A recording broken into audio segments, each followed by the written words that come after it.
Hello, in this video I want to show you how to activate or deactivate nightlight in ASUS VivoBook. To do this, first we'll need to click right here where the Wi-Fi sound and the battery sign is. Then we'll be able to find the nightlight and you can activate or deactivate it.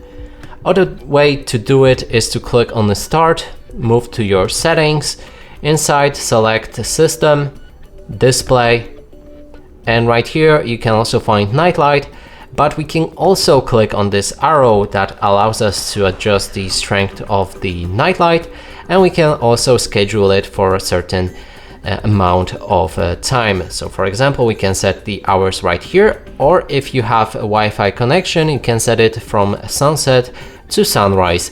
And that's it for this video. Hope you like it. Please consider subscribing to our channel, leave a like and a comment below.